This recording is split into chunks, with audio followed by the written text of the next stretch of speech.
particular night was not a great one.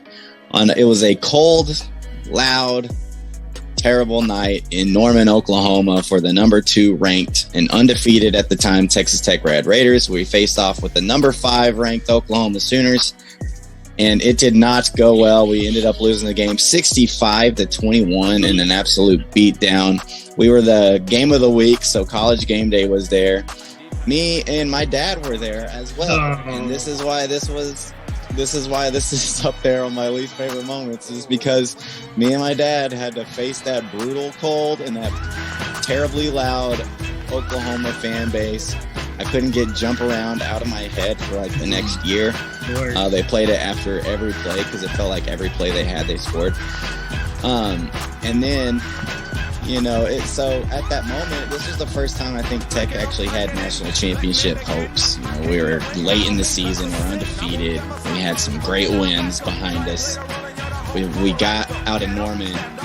It's like Big 12 championship and national championship. That's where we're headed. Yeah. And we just got demolished, man. And me and my dad were right in the middle of OU fans. So we weren't even sitting in a Tech section. We were sitting right in the middle of OU fans. It was awful. It was cold. We didn't make it through the third quarter. We left. The story that happens is, we're just trying to get somewhere indoors and warm up. And so there's a Subway that's pretty close to the stadium. So me and my dad go sitting in this Subway, warming up, when the 2 Subway employees get in a fight with a customer. What? And I don't know if it was a drunk fan or a rowdy fan, or I don't really remember that part. I just remember looking back and they were fighting. So the next thing you know, the officers come in and arrest the 2 employees and the fan. And so now there's nobody working at this Subway. Wow. And so now there's this guy who's standing there. His sandwich was in the toaster oven. So did he go finish just sitting there? He was like, I don't know what to do. Me and my dad ended up taking off. I didn't get to see if the guy went back there. I think and I hope that the guy went and made his sandwich. I would have. Because, it was just sitting there. And who's going to tell him no? Who's going to tell him no? There's nobody there to stop him. But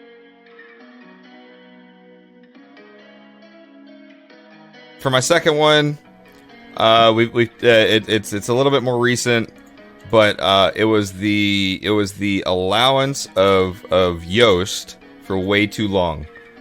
I like this. The allowance. We talked about it for long enough. I know this is week 2 of me going coaching picks, but it was just, he was just kept on for way too long. His first year was awful, and him lasting the entire second season, I think was an embarrassment to the program and did not help us in the offseason at all. But that was my number 2 worst moment for Texas Tech personally, again. Because I haven't been as into it as long as y'all have. I like that though. That's a good one. That is my number 2 is allowing him to stay the OC for far too long. And anyways, that was my number 2. I thought I was like, we talked about it a little bit on the show. It's going to be kind of a reoccurring theme for me at some point, just because it's ridiculous. I hope we never have to say that name again. That was the last time. Now we're gonna add that to the Voldemort list. Put him on the shelf. Put it.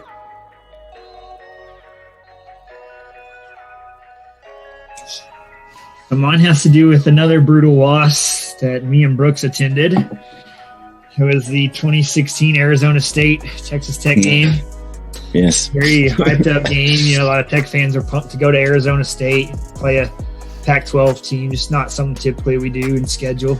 I remember that. One of Cliff's first big out-of-conference games also. Yeah. Me and Brooks made the 10-hour drive over with another one of our buddies, and the trip was great, except for the football game that sucked. Ended up getting our ass kicked 68-55 that game by a 5-7 Arizona State team.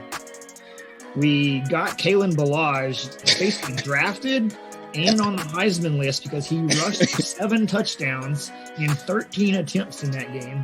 All of the money he's made in his NFL career, he owes to us. Half of his rushing stats, touchdowns for his season, was from our game. And the other thing, me and Brooks were there. I don't care who you talk to about that game and look at the score, but we were always down by at least 10 or 20 points that whole game. We were always playing comeback. We'd score and make it a 13 or 10 point game. And then they would go down and score. And then we were never close in that game. And that's what like hurt and kind of started just a snowball of Cliff playing shootout games against mediocre teams and still not winning, and our defense making dudes' careers and Heisman lists, and it just hurt being there. Yeah. And making the drive, and go ahead, Brooks. Yeah, and the other worst part was that all the Arizona State fans before the game were like, y'all are going to kick our ass. And we're like, yeah, we are. That was another like Pat Mahomes game that he went off for like 500 passing yards and was our leading rusher, and doesn't matter. A good time besides Great the trip. game.